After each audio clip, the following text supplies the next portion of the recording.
ओहो, कितनी तेज गर्मी पड़ रही है। लग रहा है जैसे सूरज सिर पर आकर बैठ गया हो। लवली अपने माथे का पसीना पोंछते हुए खुद से बड़बड़ाती है। आज तो बहुत ज्यादा ही गर्मी है। पहले जल्दी जल्दी सारा काम खत्म कर लेती हूँ, फिर आराम से अपने कमरे में एसी चलाकर खाना खाऊंगी। वह तेजी से रसोई में काम निपटाने लगती है। चूल्हे की गर्मी और ऊपर से मौसम की तपिश दोनों मिलकर उसे और परेशान कर रहे थे। गैस के सामने खड़े खड़े उसका हाल बेहाल हो चुका था, लेकिन वह जैसे तैसे खुद को समझाती हुई काम करती रहती है। बस थोड़ा सा और, फिर आराम मिलेगा। वह खुद को दिलासा देती है। कुछ ही देर में वह सारा खाना बना लेती है। दाल, सब्जी, रोटी। वह जल्दी से सब समेटती है, एक प्लेट में खाना परोसती है और मुस्कुराते हुए अपने कमरे की तरफ बढ़ती है। कमरे में पहुंचते ही वह राहत की सांस लेती है। अब चैन मिलेगा। वह तुरंत एसी ऑन करती है। ठंडी हवा लगते ही उसके चेहरे पर सुकून साफ दिखने लगता है। वह बिस्तर पर बैठकर आराम से खाना खाने ही वाली होती है कि तभी बाहर से, बहू, जरा एक गिलास पानी ले आना। लवली का चेहरा तुरंत उतर जाता है। अभी बुलाना था। वह मन ही मन गुस्सा करती है, लेकिन फिर भी आवाज लगाती है, आई माँ जी। वह धीरे धीरे उठती है, प्लेट को एक तरफ रखती है और रसोई की तरफ जाती है। उसके चेहरे पर नाराजगी साफ झलक रही होती है। इनको तो बस पानी ही चाहिए पूरे दिन, पता नहीं कितनी प्यास लगती है। वह बड़बड़ाती हुई गिलास में पानी भरती है। वह पानी लेकर अपनी सास के पास जाती है। लीजिए माँ जी, पानी। सास मुस्कुराकर पानी लेती है और आराम से पीने लगती है। लवली वापस जाने लगती है, तभी सास उसे रोक लेती है। अरे बहू, सुन तो। जी माँ जी। सास कहती है, कल मेरे भाई भाभी और उनके बच्चे आ रहे हैं घर। लवली के चेहरे पर एक पल के लिए झटका सा लगता है, लेकिन वह तुरंत मुस्कुराकर कहती है, ठीक है माँ जी। लेकिन जैसे ही वह अपने कमरे में वापस जाती है, उसका असली मूड सामने आ जाता है। हे भगवान, ये क्या मुसीबत आ गई। इतनी गर्मी में मेहमान, मतलब अब पूरा दिन रसोई में ही खड़े रहना पड़ेगा। वह गुस्से में बिस्तर पर बैठ जाती है। मेरा तो सारा दिन खराब हो जाएगा, ना आराम मिलेगा ना चैन। वह प्लेट की तरफ देखती है, लेकिन उसका खाने का मन ही नहीं करता। अब भूख भी नहीं लग रही। वह बिना खाना खाए ही लेट जाती है, लेकिन नींद भी कहाँ आने वाली थी। उसके दिमाग में सिर्फ अगले दिन की चिंता घूम रही क्या होती क्या है। बनाना पड़ेगा, कितने लोग होंगे, कितनी गर्मी लगेगी। इन्हीं ख्यालों में वह पूरी रात करवटें बदलती रहती है। अगली सुबह लवली जल्दी उठ जाती है और सीधे रसोई में लग जाती है। उसका मन बिल्कुल नहीं है, लेकिन मजबूरी में वह काम कर रही होती है। पता नहीं आज क्या क्या झेलना पड़ेगा।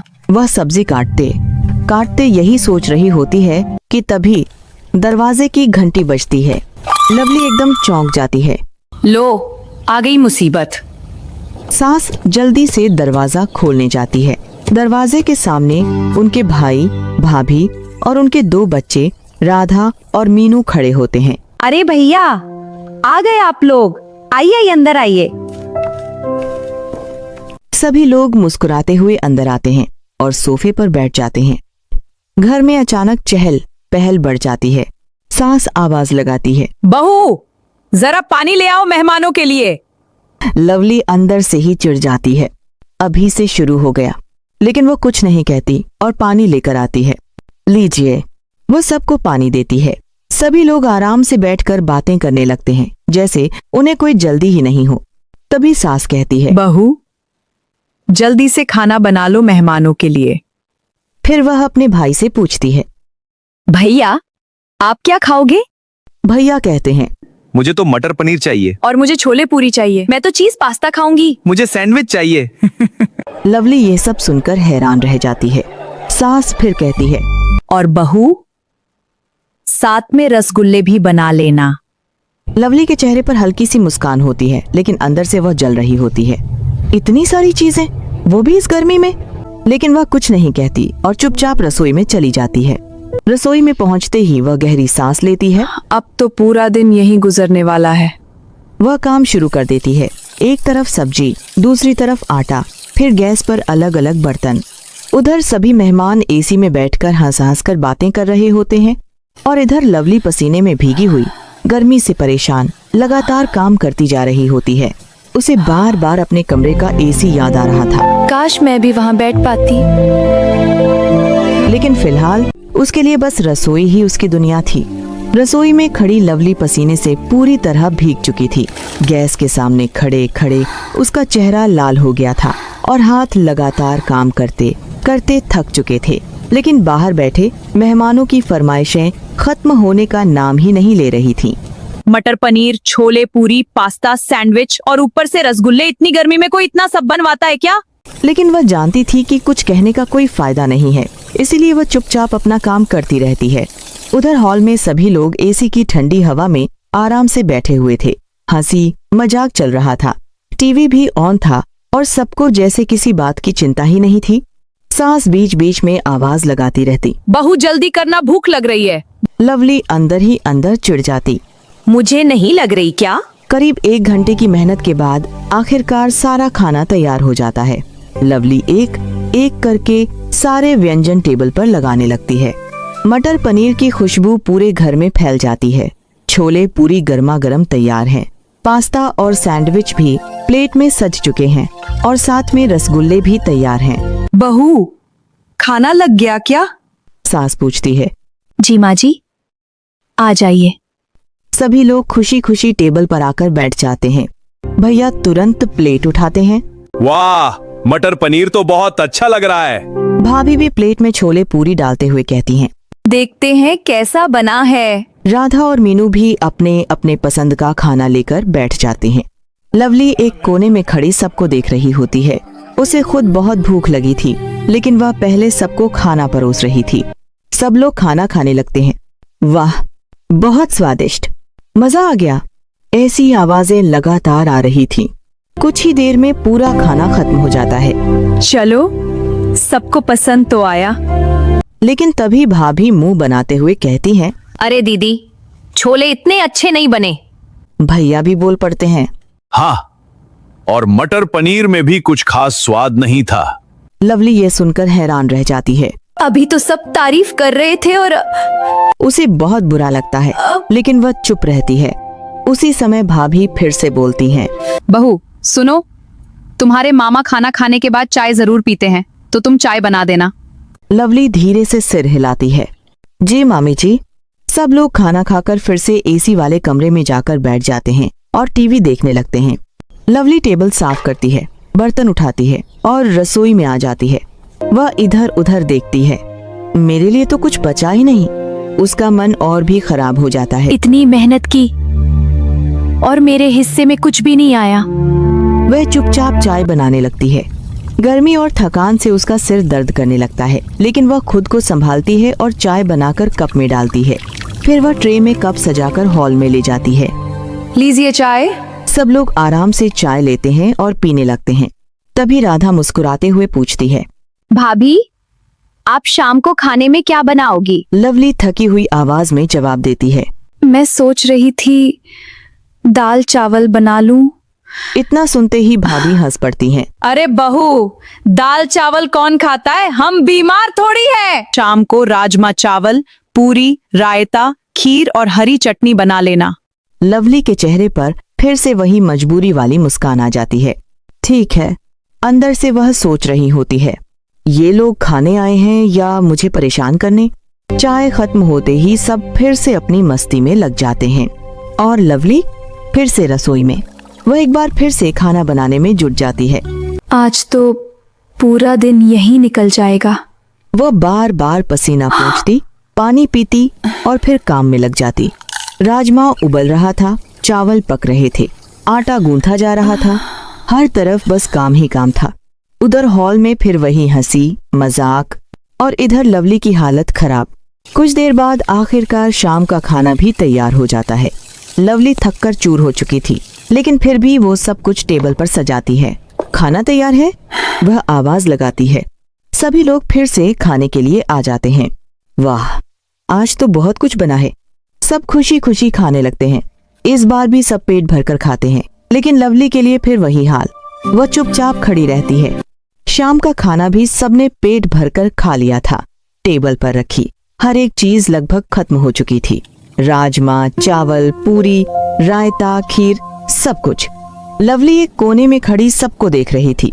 उसके हाथ थक चुके थे, पैरों में दर्द हो रहा था और आंखों में नींद साफ छलक रही थी। अरे बहू, खाना तो ठीक था, लेकिन खीर थोड़ी और मीठी हो सकती थी। लवली ने हल्की सी मुस्कान दी। जी मामी जी। अंदर से उसका मन कर रहा था कि कुछ बोल दे, लेकिन उसने खुद को रोक लिया। सब लोग खाना खाकर उठे और फिर से एसी वाले कमरे में जाकर बैठ गए। टीवी चल गया, हंसी मजाक फिर शुरू हो गया। और इधर लवली फिर से रसोई में। वह चुपचाप बर्तन समेटने लगती है। सिंक में बर्तनों का ढेर लगा हुआ था। वह एक एक करके बर्तन धोने लगती है। गर्म पानी, पसीना और थकान सब मिलकर उसकी हालत और खराब कर रहे थे। रसोई में इतनी गर्मी थी कि सांस लेना भी मुश्किल हो रहा था। करीब 1 घंटे बाद जाकर सारे बर्तन साफ होते हैं।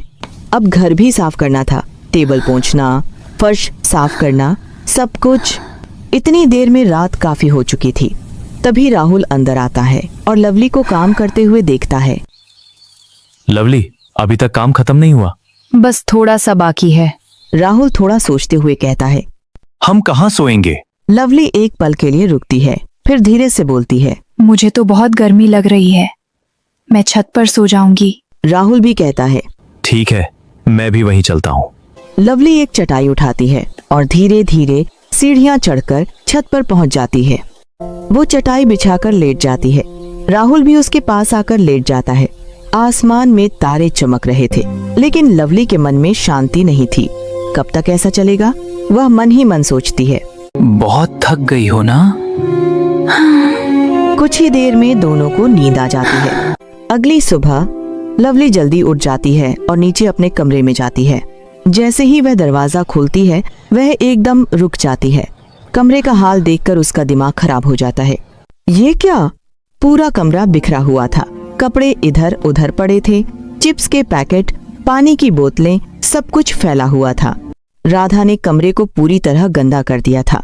लवली का मन करता है कि वह जोर से चिल्लाए, लेकिन वह खुद को रोक लेती है। कुछ बोलने का कोई फायदा नहीं। वह चुपचाप सफाई करने लगती है। उसका मूड पूरी तरह खराब हो चुका था। वह धीरे धीरे सब साफ करती है, बिस्तर ठीक करती है, कचरा उठाती है। तभी बाहर से आवाज आती है। बहू, चाय बना दो। लवली गहरी सांस लेती है। आ रही हूँ। वह फिर से रसोई में चली जाती है और फिर वही सिलसिला शुरू हो जाता है। सुबह का नाश्ता, चाय, फिर दोपहर का खाना, फिर शाम का।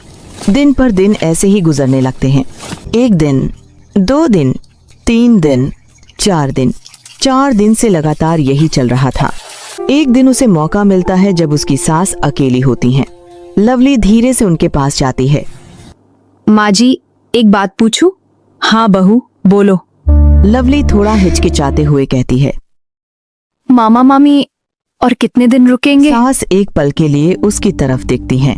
लवली डर जाती है, कहीं माँ जी नाराज ना हो जाएं।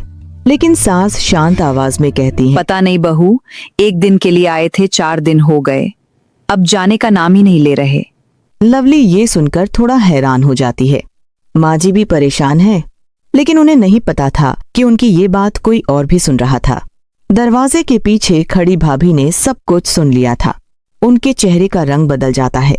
उनके चेहरे का रंग गुस्से से लाल हो गया। अच्छा, तो हम यहाँ बोझ बन गए हैं। वह मन ही मन सोचती है।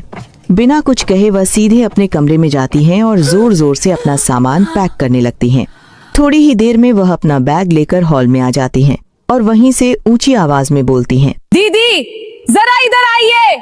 उनकी आवाज सुनकर सास, लवली, राहुल और बाकी सब लोग बाहर आ जाते हैं। क्या हुआ भाभी? हम अपने घर वापस जा रहे हैं। सास चौंक जाती हैं। अरे, ऐसा क्या हो गया? अभी तो आए हो, थोड़ा और रुक जाते। भाभी ताना मारते हुए कहती हैं। नहीं दीदी, अब नहीं रुकेंगे। यहाँ रहकर किसी को तकलीफ देना अच्छा नहीं लगता। लवली ये सुनकर घबरा जाती है। उसे समझ आ जाता है कि भाभी ने उनकी बात सुन ली है। सास थोड़ा समझाते हुए कहती हैं। अरे भाभी, ऐसी कोई बात नहीं है। नहीं दीदी, अब तो हमें सब समझ आ गया है। हम यहाँ 4 दिन से हैं और किसी को अच्छा नहीं लग रहा। अब चलो जी, बहुत हो गया। आप तो हमेशा कहते थे ना कि आपकी बहन बहुत अच्छी है, देख लिया ना आज। अरे भैया भाभी, ऐसे गुस्से में मत जाओ। लेकिन इस बार सास भी ज्यादा जोर नहीं देती। फिर शांत आवाज में कहती हैं, ठीक है भाभी, अगर आप जाना चाहती हैं तो मैं नहीं रोकूंगी। ये सुनकर भाभी और भी ज्यादा तिलमिला जाती हैं। ठीक है, चलिए जी। और फिर सब लोग अपना सामान उठाकर घर से बाहर निकल जाते हैं। लवली चुपचाप खड़ी रहती है। उसके मन में अजीब सी भावनाएं चल रही थीं। थोड़ा सुकून, थोड़ा डर और थोड़ा पछतावा। तभी सास उसकी तरफ देखती हैं। लवली घबरा जाती है। अब माँ जी डांटेंगी, लेकिन सास शांत स्वर में कहती हैं, बहू, तू जा, आज आराम कर ले। जी, तू बहुत थक गई है इन 4 दिनों में। आज का काम मैं कर लूंगी। लवली को अपनी कानों पर विश्वास नहीं होता। माँ जी, आप? हाँ बहू, मैं भी समझ रही थी कि तू कितना काम कर रही है। इतनी गर्मी में इतना सब करना आसान नहीं होता। माँ जी, मैंने तो सोचा था कि आपको मेरी परेशानी समझ ही नहीं आती। हर बात बोलकर नहीं बताई जाती बहू, कुछ बातें समझनी भी पड़ती हैं। माँ जी, आप सच में बहुत अच्छी हैं। लवली धीरे धीरे अपने कमरे में जाती है। वह बिस्तर पर लेटती है और जैसे ही सिर तकिए पर रखती है, उसे गहरी नींद आ जाती है। उसे पता ही नहीं चलता कि कब दोपहर से शाम हो गई। जब वह उठती है तो उसे खुद भी अजीब लगता है। इतना सुकून तो कई दिनों बाद मिला। वो बाहर आती है और देखती है कि घर साफ सुथरा है और सबसे खास बात, टेबल पर उसका पसंदीदा खाना रखा हुआ है। माँ जी, ये सब आपने बनाया? हाँ बहू, तेरे लिए बनाया है। सोचा आज तुझे तेरी पसंद का खाना खिलाऊं। हाँ, आज तो मम्मी ने कमाल कर दिया। चलो अब सब मिलकर खाना खाते हैं। सभी लोग एक साथ बैठकर खाना खाते हैं। माँ जी, आप सच में बहुत अच्छी हैं। मुझे माफ कर दीजिए, मैंने आपको गलत समझा। कोई बात नहीं बेटा। उस दिन के बाद घर का माहौल बदल जाता है। लवली भी अब अपनी सास को समझने लगती है और सास भी उसका ख्याल रखने लगती है। और सबसे बड़ी बात, सास ने रसोई में भी एसी लगवा दिया। अब लवली जब भी खाना बनाती, उसे इतनी गर्मी नहीं लगती थी। वह मुस्कुराते हुए कहती, अब तो काम करने में भी मजा आता है। पूरा परिवार हंस पड़ता है। कभी कभी हम बिना समझे ही दूसरों को गलत समझ लेते हैं, लेकिन जब सच्चाई सामने आती है तो रिश्ते और भी मजबूत हो जाते हैं।